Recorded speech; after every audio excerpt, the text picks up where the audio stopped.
posterior tib pain or inside the ankle pain. And so we just released the ankles because they did not have enough motion. But now what we need to release is all the tension right here in the calf. So what we're going to do that is we're going to feel where the tension is.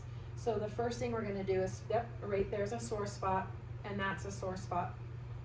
That's a sore spot, and that's a sore spot. So those sore spots are trigger points.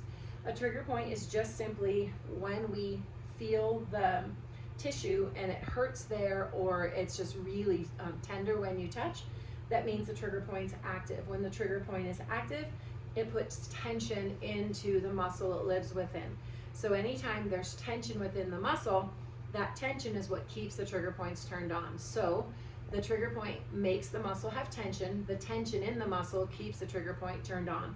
So we need to do something to take away the tension from the tissue so the trigger point shuts off, so there is no longer all this pulling on this tissue and all the soreness and tension in the tissue.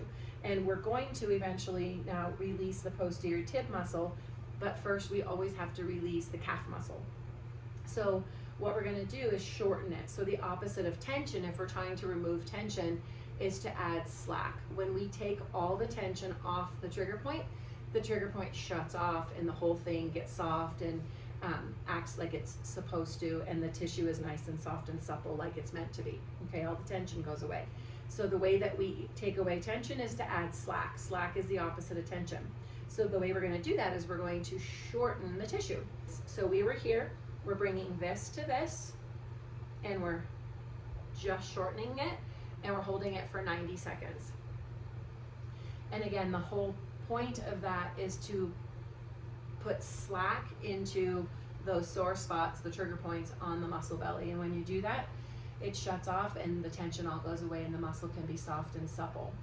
And so one of the questions you asked me was, how often should I stretch it? And my answer is always, you don't need to stretch it. Anytime you have tension in the muscle, it's not the time to stretch. We should never stretch a muscle that isn't soft and supple, basically soft and squishy. So it's not that it's not okay to stretch, it's that there's a time and a place to stretch. And while the tissue is reactive and tense, if you stretch it, it's just going to keep it in that state. Instead, we want to release the tissue, and that's what the shortening is doing. And that's probably long enough. Yep.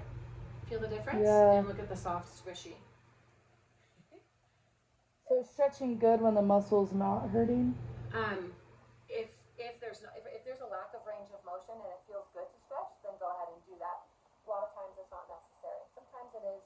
That's more of a personal preference of how your body feels, and if that area tends to be stiff and it feels good to stretch, then by all means stretch.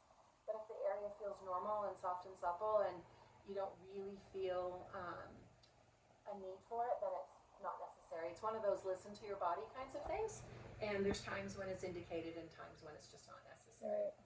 There, look at the difference. Wow, So I can now, feel the difference. Isn't that nice? Yeah. So now what we're going to do, we're going to go back to the problem area, which is the posterior tib. Anytime you have pain all through here, anywhere in this area is the posterior tib muscle. Anytime you have pain or tension there, we need to release it. But it responds best if you release the calf first, and that's why I have you on your belly.